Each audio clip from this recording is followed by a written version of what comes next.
Welcome to the show, folks. Today we're diving into that treasure trove of public speaking tips. Yes, 26 research-backed strategies to become unforgettable on stage. I'm stoked about this discussion. So many angles to cover. What really catches your attention from these tips? Well, one of the coolest aspects is how research clearly shows that nearly 30% of people are terrified of public speaking. Yet, with the right strategies, you transform that anxiety into pure hmm stage magic. It's like the fear of judgment gets replaced by the thrill of connection. Wow, that's a huge shift, isn't it? It's fascinating to think that our body can turn nervous energy into excitement. Definitely. And speaking of excitement, check out the tip on using metaphors, similes, and analogies. I mean, think about it.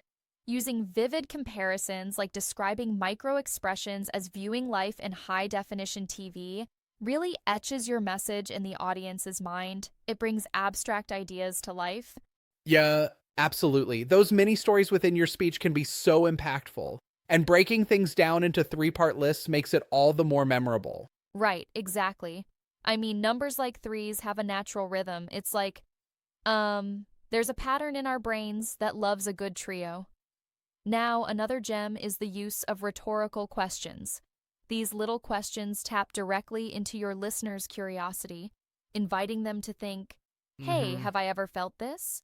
It pulls them into the conversation almost instantly. That's a neat trick, engaging people without them even realizing it at first. But how do these tips tackle stage presence and nonverbal cues? Oh, that's a major section. The research shows nonverbal behavior is a game changer. For instance, studies of TED Talks reveal that people decide if a talk will be successful in just 7 seconds, regardless of sound. So, developing strong body language is non negotiable. Standing Right. tall, uncrossed arms, purposeful hand gestures, all critical. That makes you wonder, though, isn't it sometimes tough to break those nervous habits like fidgeting or self touch? Great point. Sure, habits like touching your face or fidgeting are common, but the advice here is to practice in front of a mirror or record yourself. Those simple actions that can absolutely change your delivery style. Yeah. It's all about becoming aware of our own cues. And then there's the importance of vocal variety, isn't there? Varying your volume, pace, and pitch so that your voice doesn't sound monotone. Exactly. Your voice is your instrument. When you work on vocal modulation, emphasizing key words, slowing down at vital moments, it not only holds attention, but also underscores the emotion behind your message. hmm Think of it as crafting a dynamic sonic palette. I love that analogy, like painting with sound. But I do wonder with all these techniques, how do you balance an engaging presentation without overdoing some elements? That's a fair critique. It's crucial not to let any one technique dominate. The balance is achieved through practice and feedback. For example, when using visual aids, you want slides that Absolutely. clarify and support your message, not distract from it. It's a symphony of elements working together. Speaking of feedback, how do speakers usually transform their style over time? Great question. The guide really emphasizes continuous improvement. Record your talks, gather feedback, maintain a speaking journal, even join circuits like Toastmasters. Each Right. presentation becomes a stepping stone to improvement. So it sounds like public speaking is not just a talent, but a skill refined over time through deliberate practice. Exactly. And one of the highlights is shifting your mindset about nervousness. Instead of saying, I'm nervous, you reframe it to, I'm excited to share my ideas. Research shows that this tiny mental shift can boost your presence by over 20%.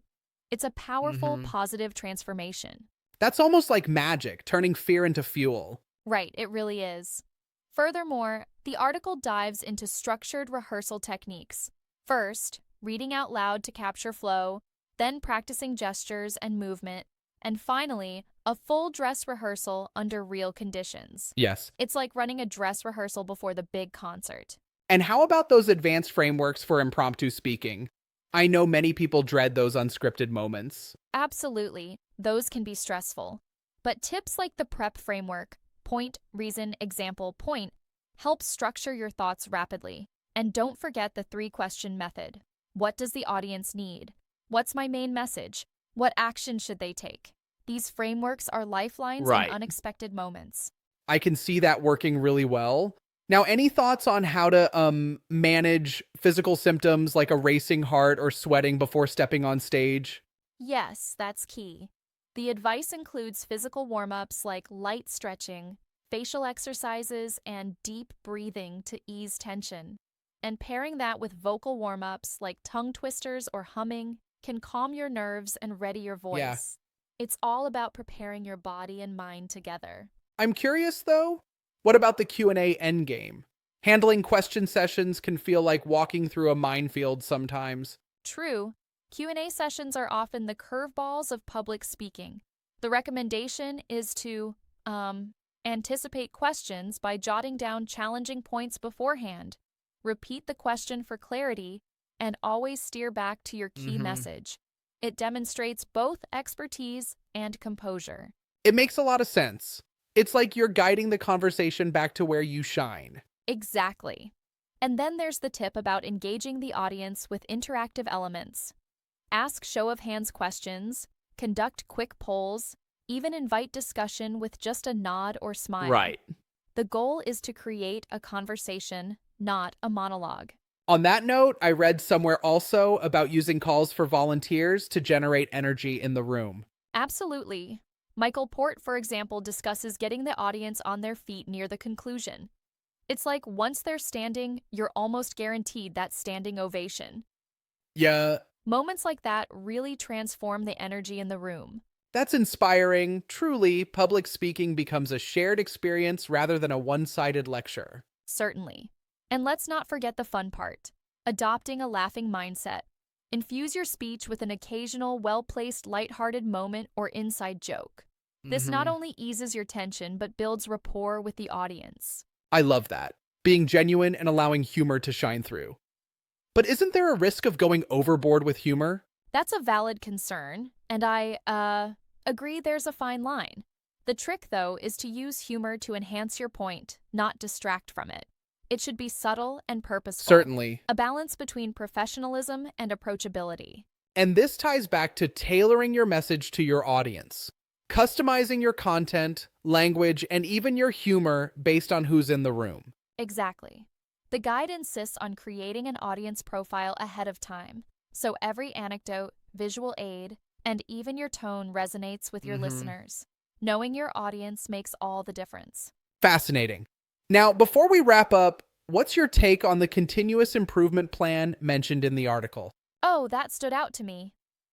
After each presentation, taking time to reflect. What went well, what didn't, and setting specific improvement goals is, perhaps the most practical advice. It means that every speech, no matter how challenging, adds to your expertise. It turns each experience into a learning opportunity. That really encapsulates the journey of becoming a powerful speaker. It's not about being perfect on day one, but rather improving step by step. Exactly. It's a journey, like learning any skill. The more you practice and assess, the more naturally your stage presence, delivery, and connections grow. Yeah, And that's what ultimately makes a speaker unforgettable. deep and insightful.